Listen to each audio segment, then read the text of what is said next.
छत्तीसगढ़ जनपद पंचायतों में करोड़ों का खुला घोटाला, बिना संयुक्त हस्ताक्षर के भुगतानों का खेल, अब बनेगा 420 का मामला। नमस्कार दोस्तों, आप देख रहे हैं जनसंवाद न्यूज। आज हम आपके लिए लेकर आए हैं एक ऐसा चौंकाने वाला खुलासा जो सीधे शासन के नियमों, पंचायत व्यवस्था और सरकारी खजाने के भ्रष्ट दांव-पेच से जुड़ा है। अगर आप राजनीति प्रशासन में पारदर्शिता चाहते हैं तो ये खबर आपको झकझोर कर रख देगी। हम बात कर रहे हैं छत्तीसगढ़ के उन जनपद पंचायतों की जहां साल 2017 में एक स्पष्ट आदेश जारी किया गया था कि जिला पंचायत और जनपद पंचायत के भुगतान किसी भी सूरत में सिर्फ एक अधिकारी, मुख्य कार्यपालन अधिकारी सीईओ के हस्ताक्षर से नहीं किए जा सकते। भुगतान के लिए होना चाहिए था संयुक्त हस्ताक्षर सीईओ के साथ साथ सहायक लेखा अधिकारी यानी असिस्टेंट अकाउंट्स ऑफिसर या शासन द्वारा अधिकृत दूसरा अधिकारी।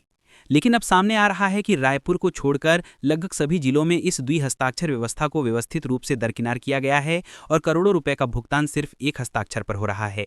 इस प्रकार शासन निर्देशों का खुलियन उल्लंघन हो रहा है। मामले का पहला उदाहरण है जनपद पंचायत छुईखदान में। मामला मुख्य कार्यपालन अधिकारी सीईओ ने नियम के विपरीत 8 महीने से अधिक समय तक एकल हस्ताक्षर द्वारा करोड़ों रुपए आहरित किए। पंचायती राज अधिनियम 1993 की धारा 66 की 4 एवं जनपद पंचायत लेखा नियम 1999 के तहत यह अनिवार्य है कि राशि दोहरा हस्ताक्षर सीईओ एवं सहायक लेखा अधिकारी से ही आहरित हो सकती है। बावजूद इसके लगातार नियमों की अनदेखी करते हुए भ्रष्टाचार को अंजाम दिया जा रहा है। इसी प्रकार जनपद पंचायत बिल्हा में घटना, फर्जी दस्तावेजों और सचिव के हस्ताक्षर बदलाव के माध्यम से 41 लाख रुपए का भुगतान हुआ। सीईओ की भूमिका संदिग्ध पाई गई।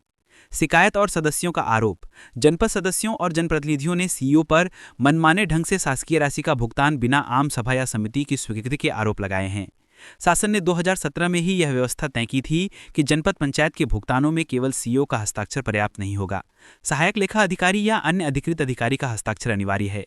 लेकिन इस आदेश के बाद से अब तक कई वर्षों से यह नियम लागू नहीं हुआ है। नियमों में उल्लिखित हैं छत्तीसगढ़ पंचायत राज अधिनियम 1993 के धारा 66 के 4 तथा जनपद पंचायत लेखा नियम 1999। इस प्रकार यदि प्रत्येक भुगतान एक ही हस्ताक्षर पर हो रहा है तो वह न सिर्फ नियम उल्लंघन बल्कि शासन पैसे के साथ धोखाधड़ी, फ्रॉड के बराबर माना जा सकता है। यह मामला अब सिर्फ खानापूर्ति तक सीमित नहीं रह गया है बल्कि संभावित रूप से यह एक भारी वित्तीय घोटाले की शक्ल ले चुका है। आइए देखें इसे 420 का मामला क्यों कहा जा सकता है। भारतीय दंड संहिता 1860 की धारा 420 धोखाधड़ी। जब किसी को धोखा देकर संपत्ति हड़पी जाती है तो यह धारा लागू होती है। यदि शासन निर्देशों के बावजूद लंबे समय तक समझौता भंग हुआ है और लाखों करोड़ों रुपए बिना वैध हस्ताक्षर के भुगतान किए गए हैं तो यह साधारण नियम उल्लंघन नहीं बल्कि विश्वासघात जैसा मामला बन सकता है। जानकारों ने भी कहा है कि यह सिर्फ नियम उल्लंघन नहीं बल्कि शासन के साथ धोखाधड़ी है। अब सवाल उठता है, इतने वर्षों से नियम को नजरअंदाज करने वालों पर क्यों कार्रवाई नहीं हुई? क्या अब होगी? क्या होगी रिकवरी? क्या होगा 420 का मामला दर्ज? ये तमाम सवाल अब विष्णुदेव साय की सुशासन सरकार के पाले में हैं। छुईखदान मामले में जनपद मुख्य कार्यपालन अधिकारी से त्वरित प्राधिकरण प्रस्ताव मंगवाया गया है। बिल्हा मामले में सचिव और वेंडर के साथ सीईओ की भूमिका संदिग्ध पाई गई है। हालांकि आपराधिक मुकदमा दर्ज होने की जानकारी सामने नहीं आई है। जनप्रतिनिधियों ने लिखा है कि यदि नियमानुसार स्वीकृति नहीं ली गई तो दोषियों पर कार्रवाई होनी चाहिए। दोस्तों, यह वह चेहरा है जनपद पंचायत व्यवस्था का जहां नियम तो बने हैं लेकिन पालन नहीं हो रहा है। लाखों करोड़ों का भुगतान हो रहा है बिना 2 हस्ताक्षरों की। यदि शासन जागा तो कई बड़े अधिकारी मुश्किल में आ सकते हैं, लेकिन अगर नहीं तो यह सिर्फ एक लंबित घोटाले के तौर पर रह जाएगा।